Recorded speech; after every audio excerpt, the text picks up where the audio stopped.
ფილმი მომზადებულია შინაგან საქმეთა სამინისტროს ინიციატივით და საქართველოში ამერიკის შეერთებული შტატების საელჩოს ხელშეწყობით. ტექნოლოგიურმა პროგრესმა უამრავი სიახლე შემატა საზოგადოებრივ ცხოვრებას, რასაც ბევრ დადებითთან ერთად უარყოფითი ასპექტებიც ახლავს თან. ინტერნეტის მეშვეობით ინფორმაციისა და მომსახურების მიღება გავრცელების ხელმისაწვდომობა ნამდვილად აღარ წარმოადგენს ფუფუნების საგანს. ელექტრონიზაციის ეპოქაში სახეცვლილებას განიცდის ფულიც, როგორც ფასეულობათა საზომი საშუალება. ცივილიზებული სამყარო და მათ შორის საქართველოც ეტაპობრივად გადადის ელექტრონული ფულის აქტიური გამოყენების სტადიაზე. სასურველი ნივთის ან მომსახურების შესაძენად ხშირად მივმართავთ სხვადასხვა ინტერნეტ მაღაზიას, ინტერნეტ ბანკინგს და ელექტრონულ საფულეებს. ელექტრონული გადარიცხვებისთვის, ბანკომატიდან თანხის გასანაღდებლად და ეგრეთ წოდებული ტერმინალით ანგარიშწორებისას აქტიურად ვიყენებთ საბანკო პლასტიკურ ბარათებს. შესაბამისად გაჩნდა რეალური საფრთხე იმისა, რომ ჩვენი პირადი საბანკო ინფორმაცია ჩვენივე ნების საწინააღმდეგოდ აღმოჩნდეს საინფორმაციო ტექნოლოგიების მცოდნე დამნაშავეთა ხელში და მივიღოთ მატერიალური ზარალი.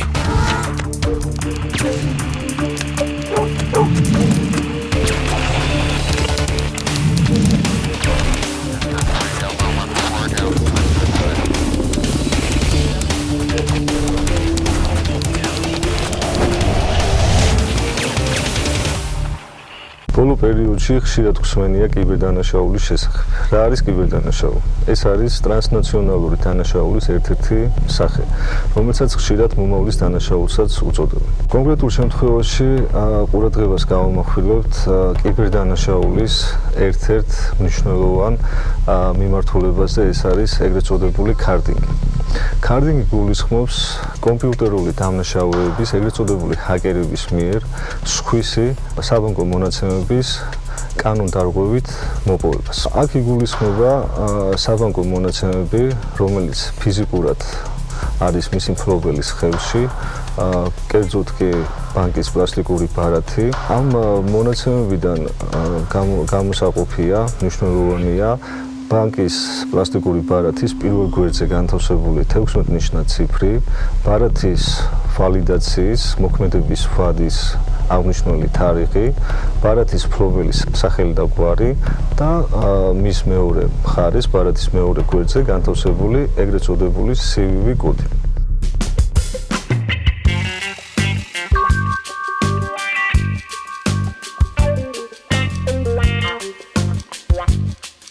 პლასტიკური ბარათის მონაცემთა უკანონოდ მოპოვების ერთ-ერთ ყველაზე გავრცელებულ ხელს საშუალებას დამნაშავეთათვის წარმოადგენს შემთხვევა, როდესაც ჩვენ ყოველდღიურ ცხოვრებაში ვიმყოფებით სხვადასხვა დაწესებულებებში, კვების ობიექტებში, სასტუმროებსა თუ ასე შემდეგ, სადაც მიღებული მომსახურებისათვის ან შეძენილი პროდუქტისთვის, ნივთისთვის ანგარიშსორებას ვახდენთ სწორედ აღნიშნული ბარათის მეშვეობით. როდესაც ჩვენ აღნიშნულ ბარათს გადავცემთ შესაბამის მომსახურე პერსონალს და ეს ბარათი ჩვენი უყურადღებობის და გამო ხშირ შემთხვევაში გადის ჩვენსავე მხედველობის არიდან, რაც შემდგომში დიდი ალბათობით დამნაშავეთა ხელში აქცევს ჩვენსავე საბანკო მონაცემებს.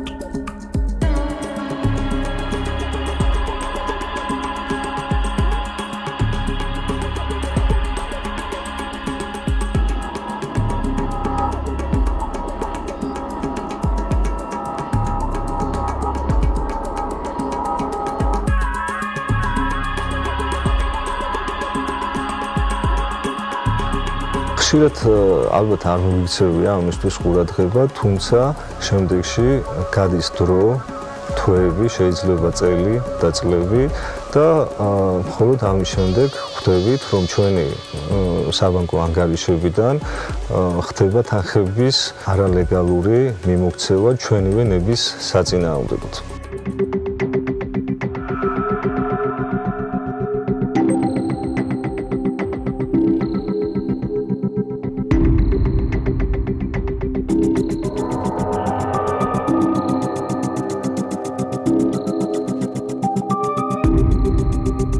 გარდა ამისა, არსებობს სხვა საშუალებებიც, როგორც უკვე აღნიშნე, მონაცემთა მოპოვებისათვის. ერთ-ერთ მათგანს აგრეთვე წარმოადგენს მოწყობილობა, რომელსაც ხშირად ჰაკერები და შესაბამისი სამართალდამცავი ორგანოები უწოდებთ სქიმერს. რა არის სქიმერი? სქიმერი არის მოწყობილობა, რომელიც შედგება ორი ნაწილისგან.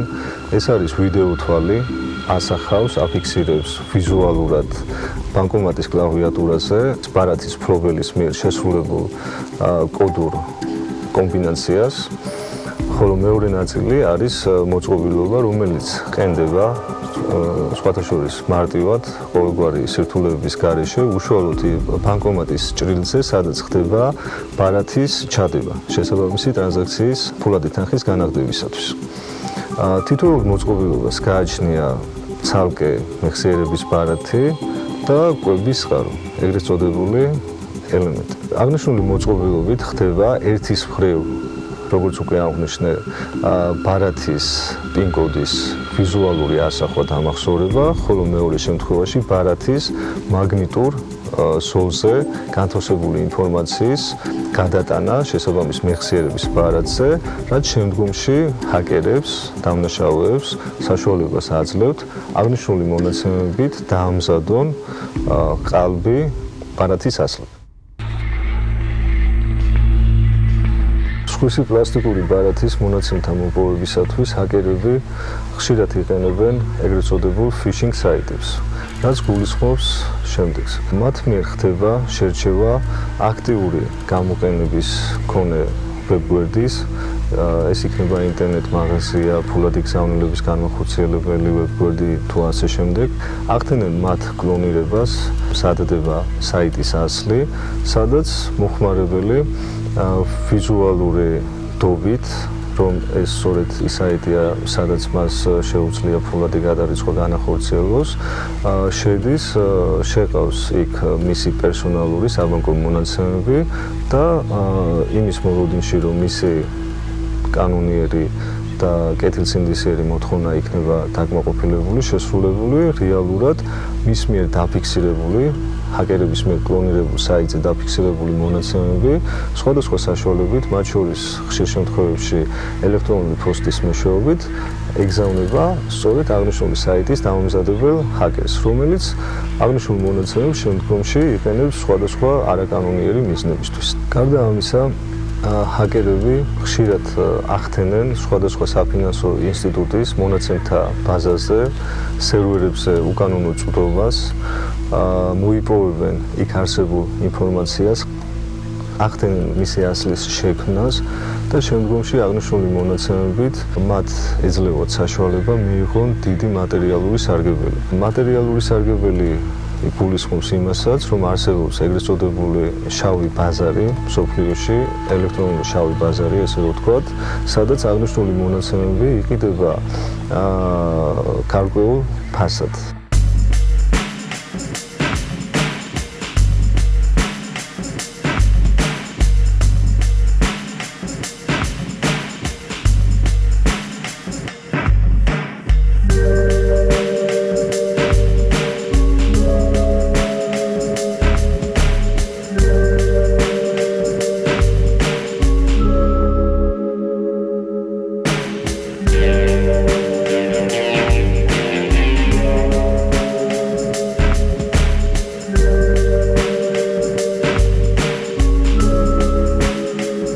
სოფლიოს მასშტაბით ელექტრონული კომერცია წელიწადში $8 ტრილიონ აღწევს. ინფორმაციის ხელმისაწვდომობის ზრდასთან ერთად გლობალურ პრობლემად დგას კიბერდანაშაული. კიბერდანაშაულში ჰაკერების გარდა სხვადასხვა პროფესიის ადამიანები არიან ჩართული. დამნაშავეები ინფორმაციას როგორც ციფრულ, ისე რეალურ ცხოვრებაში ერთნაირად იტაცებენ. კომპიუტერული დანაშაული ყველაზე მეტად საბანკო და საფინანსო სექტორში გავრცელდა. მოცემულ შემთხვევაში უკრაინელი ჰაკერების მიერ სწორედ ჩემს მიერ ნახსენები მეთოდები იქნა გამოყენებული სხვისი საბანკო მონაცემების უკანონოდ მოპოვებისათვის. შესაბამისად, დიდი ბრიტანეთის სამი უმსხვილესი ბანკის დაახლოებით 3000-მდე ვიზა პლასტიკური ბარათის მონაცემები იქნა მათ მიერ დაუფლებული, ხოლო უშუალოდ დაუფლებას რაც შეეხება გამოძიებით დადგინდა, რომ მათთან კავშირში მყოფი პირები, სხვადასხვა დაწესებულების მომსახურე პერსონალის ინფორმაციო კომპიუტერულ ტექნოლოგიებში გარკვეული პირები წინასწარი შეთანხმებით გარკვეული ანაზღაურების სანაცვლოდ აძლევდნენ უკრაინელ ჰაკერებს აღნიშნულ მონაცემებს.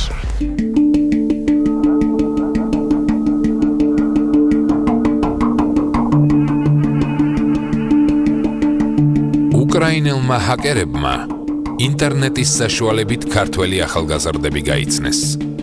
მათი პირველი შეხვედრა თბილისში შედგა.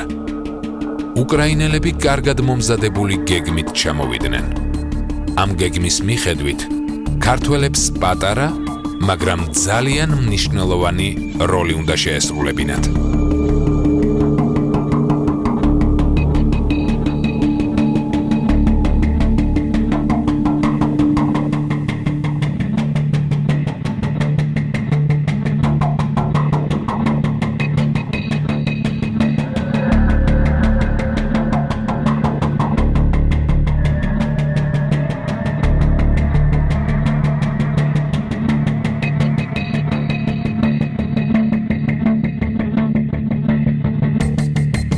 დიდი ოდენობით პლასტიკური ბარათების მონაცემთა მოპოვების შემდეგ უკრაინელი ჰაკერები ინტერნეტით ეცნობიან ქართულ თანამსახველებს, ჩამოდიან საქართველოში და მათ მიერ ერთობლივად იგეგმება თუ რა უნდა მოემოქმედათ დანაშაულებრივი განზრახვის სისრულეში მოსაყვანად.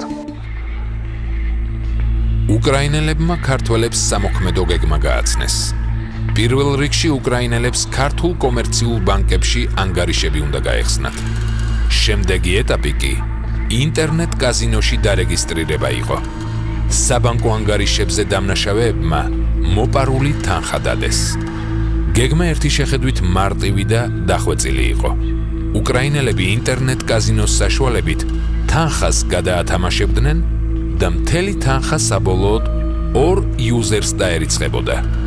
ქართველებს კი მხოლოდ ფულის ბანკომატიდან გამოტანა ევალებოდათ. უკრაინელები მიდიან საქართველოს რამოდენიმე კომერციულ ბანკში, ხსნიან ანგარიშებს და ამ ანგარიშებზე ხდება ათეულობით პლასტიკური ბარათის მიბმა, რომლებიც შემდგომში დაუტოვეს საქართველოში მყოფ პირებს, ხოლო თვითონ დატოვეს ქვეყნის ტერიტორია.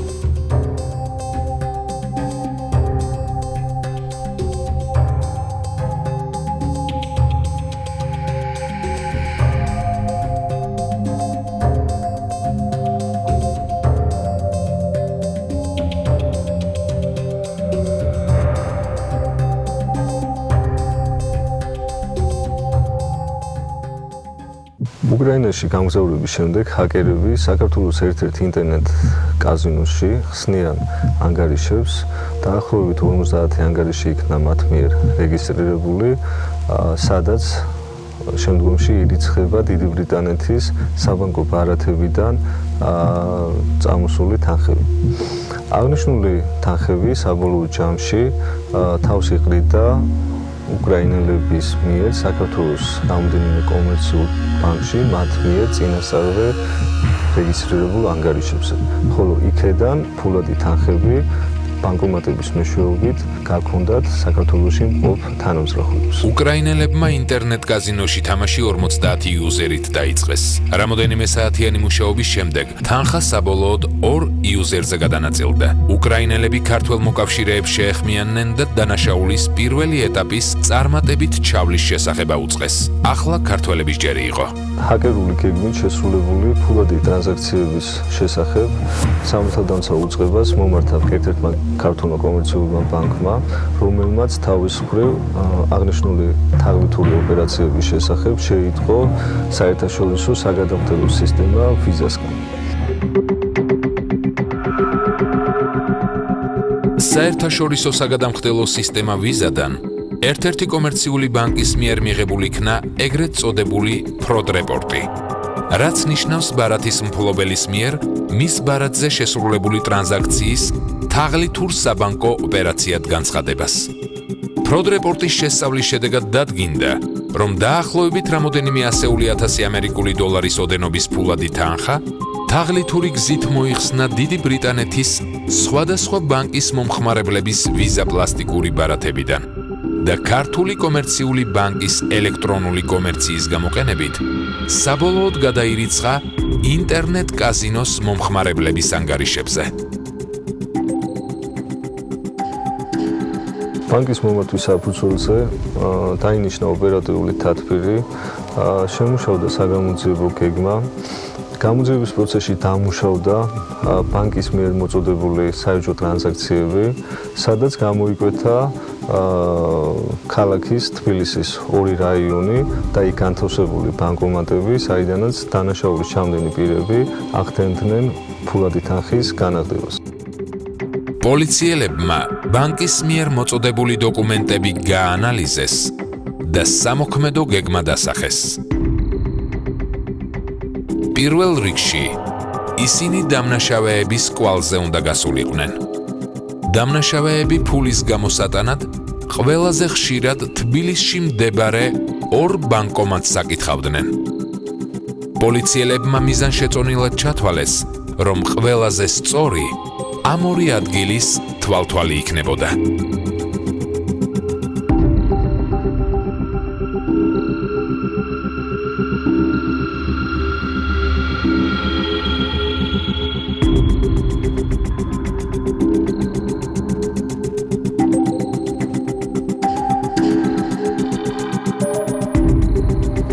შესაბამისად, აღნიშნული ბანკომატთა მისამართების მიხედვით განთავსდა ოპერატიული ჯგუფები, მათ მიერ განხორციელდა ხანგრძლივი დაკვირვების შემდეგ დანაშაულის ჩამდენ პირთა დადგენა, ფარული ფოტოგრაფირება, რომელიც შემდგომში საექსპერტო კვლევისათვის ბანკომატის მიერ ავტომატურ რეჟიმში ფულადი განახდების დროს გადაღებულ ფოტოსურათებთან ერთად გადაიგზავნა ჰაბიტოსკოპიურ ექსპერტიზაზე. ხოლო იქედან მიღებული პასუხის დასკვნის თანახმად ოპერატიული ჯგუფების და ბანკომატის მიერ გადაღებულ ფოტოსურათზე გამოსახული პირები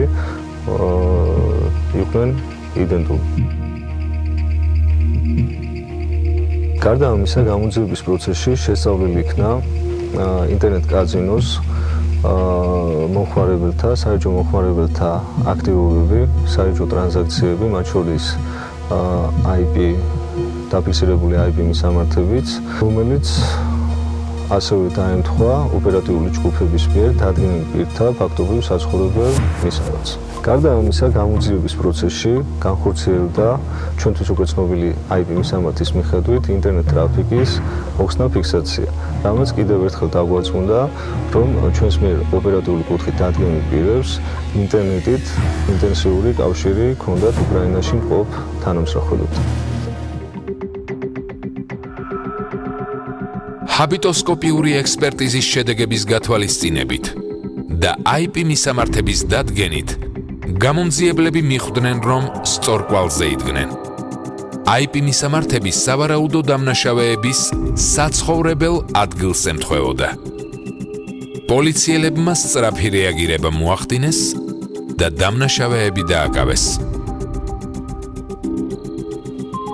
გამოძიების პროცესში მოპოვებულ მტკიცებულებათა საფუძველზე დაიგეგმა დანაშაულის ჩამდენ პირთა დაკავება და მათი საცხოვრებელი ბინების შრეკა. დაკავების ღონისძიება განხორციელდა ერთმანეთის პარალელურად, მათი საცხოვრებელი ბინების ჩხრიკის შედეგად ამოღებული იქნა ათეულობით იზოპლასტიკური ტიპის ბარათი, რომლებიც რეგისტრირებული აღმოჩნდა უკრაინელთა სახელზე. ასევე ბინის ჩხრიკისას ამოღებული იქნა სხვადასხვა კომპიუტერული ტექნიკა, რომელიც შემდგომში გადაიგზავნა საექსპერტო კვლევებისათვის და მიღებული დასკვნით კიდევ ერთხელ დადასტურდა გამოძიების ვარაუდი დაკავებულ პირთა მიერ დანაშაულის ჩადენის თაობას. მიუხედავად იმისა, რომ კიბერდამნაშავეები ყოველდღიურად ხვეწენ თავიანთ ტექნიკას და ფულის მიტაცების ტექნოლოგიებს, ექსპერტ-კრიმინალისტების გუნდი ტექნიკურ თუ პროფესიულ ასპექტში მათ ერთი ნაბიჯით ყოველთვის უსწრებს. და ეს კონკრეტული შემთხვევა ამის ნათელი მაგალითია.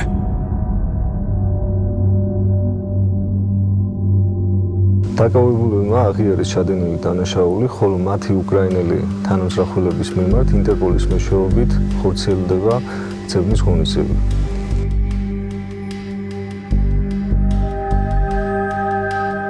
კონკრეტული კრიმინალური შემთხვევა გამოძიებული იქნა ცენტრალური კრიმინალური პოლიციის დეპარტამენტის კიბერდანაშაულთა ბრძოლის სამმართველოს მიერ, შინაგან საქმეთა სამინისტროს ხელმძღვანელობის აქტიური მხარდაჭერით. გარდა ამისა, გამოძიების პროცესში ჩვენ აქტიური კავშირი კომუნიკაცია ჰქონდა ჩვენს უცხოელ პარტნიორებთან, კოლეგებთან, კერძოდ კი დიდი ბრიტანეთის შესაბამის სამართალდამცავ უწყებებთან და ასევე უკრაინელ კოლეგებთან.